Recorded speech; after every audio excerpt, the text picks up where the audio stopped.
Right, so good evening everyone. Thank you for coming along. We thought we'd take the opportunity to show off some of the work we've been doing on the Paraphrased project over the last year and hopefully try to interest you in some of the things we're trying to do.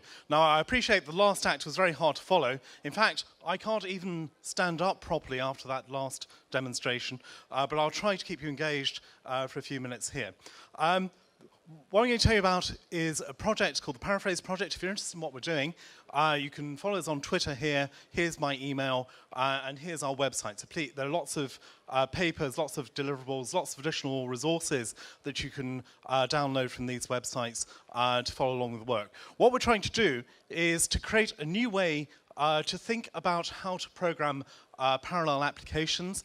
We're doing this using by automatically generating Erlang programs from very high-level patterns of parallelism. We think this is a fantastic way to build really large, really scalable parallel applications. We've seen a lot of talks through here today about parallelism, about taking advantage of new multi-cores, many-cores, and beyond architectures. This is going to be incredibly important. It's going to be increasingly important. So the project, it's a three-year project, started in 2011.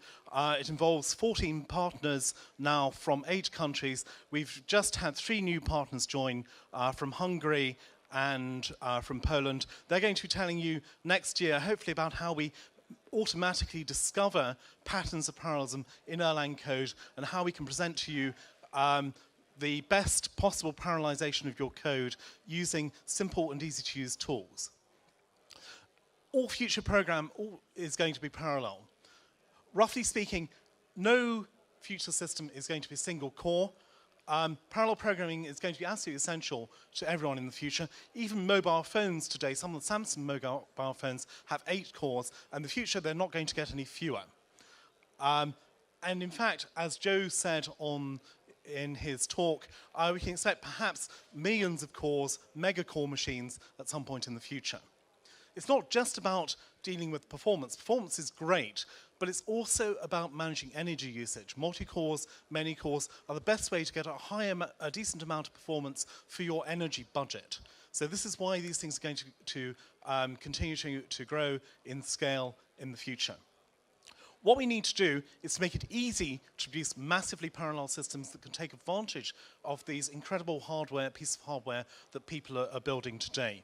And as Kostas demonstrated in his talk, concurrency is extremely hard to manage on a large scale. What we need are packaged ways of dealing with parallelism that eliminate a lot of the problems, so we don't even have to use tools like concur error.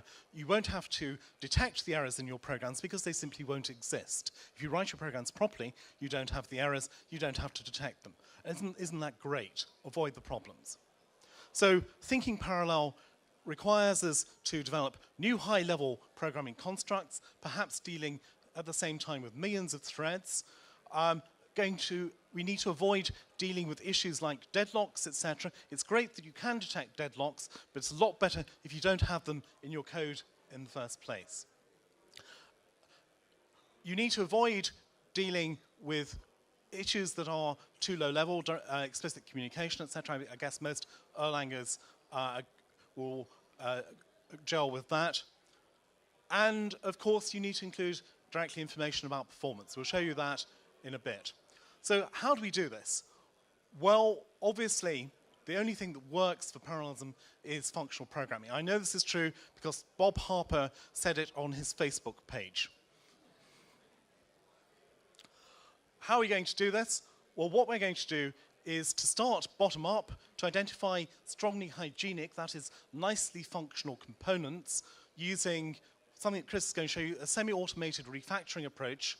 Think about the pattern of parallelism. So these could be things like map reduces, task farms, parallel searches, parallel completions, etc. Then structure these components into a parallel program, turn the patterns into some concrete code, and finally, repeat and rinse if necessary until you get the performance that you actually require. And we're going to try to do this both for new programs, but also for legacy code. So the idea is not to have a system which will only work as a development methodology for new programs, but we also want this to work for your existing Erlang code. So here's the approach. Start off with your raw Erlang, put it through our sausage factory, that is the refactorer, which is going to take in a library of patterns plus costing profiling information. This will spit out fast parallel Erlang, which is then going to run on a variety of heterogeneous architectures, maybe parallelers, Intel cores with GPUs, Xeon Phis with the 80 cores that have just been announced this year, AMDs with their NVIDIA GPUs, etc., etc. All linked together in some complex heterogeneous form. Going to do this using refactoring. So refactoring is automatic software transformation under programmer guidance.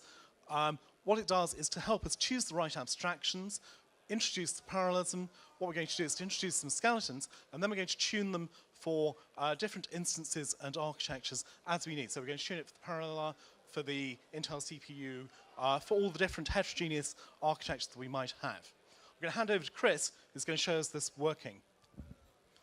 Live from Italy, we hope. Thank you, Kevin. Okay, so I'm just going to take you through a hopefully a nice example. So this is an image processing example that we've set up. So on the left, we've got a picture of a helmet, and on the right, we've got a picture of Joe. I don't know if Joe's in the audience. I can't see him, but...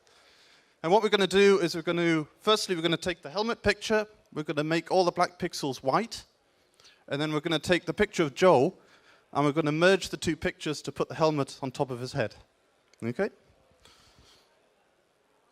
So let me just rescale these, 1 second. Okay, so here I have a session on a 24-core multi-core machine that's in Pisa. And I'm just going to start running the sequential version.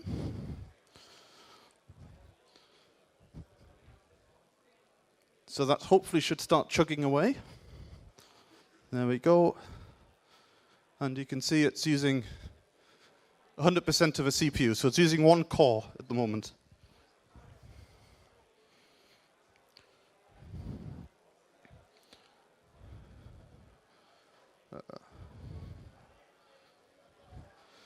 Okay, and in my other window, I have the code. So this is the basic structure of the algorithm here. So we have a basic 3-stage pipeline. So we read an image, we do some conversion, some merging on the image, and then we write it back out. Okay? So I want to make this parallel. So how do I do that? Well, I'm just going to... It's really hard to use this with one hand. Okay, just going to select this.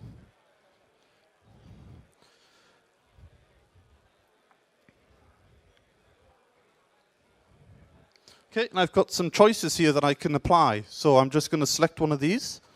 So I'm going to select introduce a pipeline. So it's telling me it's going to replace the thing on the left with the thing on the right.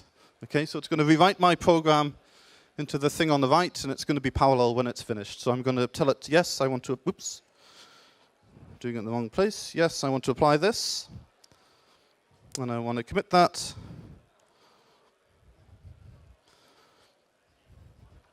And fingers crossed it should work.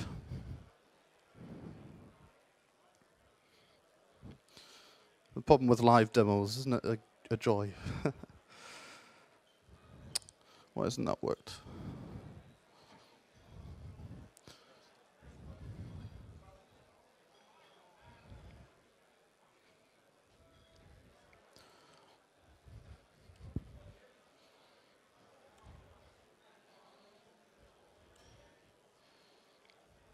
Okay, yes. Commit. There we go. Okay. So it's as you can see, it's automatically completely transformed the code. And what we see here is some calls to a parallel library that we've implemented called Skell, which hides all of the parallelism for you, so you don't have to worry about it. And if I go back to my terminal here, hopefully this is finished. Yes, it's finished. So it's taken about 66 seconds to complete. So now if I run my new version, and I go back to I'll just show you top. So it's starting to use about 900%, and it's finished in 8 seconds. So let me just do a quick speed up calculation. It's about an 8.25 speed up. Okay.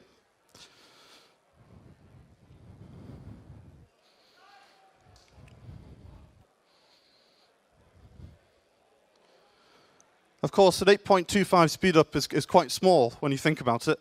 Here's some other performance results we've managed to obtain. As you can see here, we get about a 41 speed up. So this is Erlang combined with using OpenCL with a GPU implementation. Kevin mentioned predicting performance before. We can predict performance, and we can also predict how many components we want in our parallelization, how many CPUs we need to use, how many GPUs we need to use to get the best possible parallelization of that. So these are different configurations, different performance runs, and we've managed to obtain the best possible of those. That's basically all we wanted to say. We'd like to thank you all for your attention.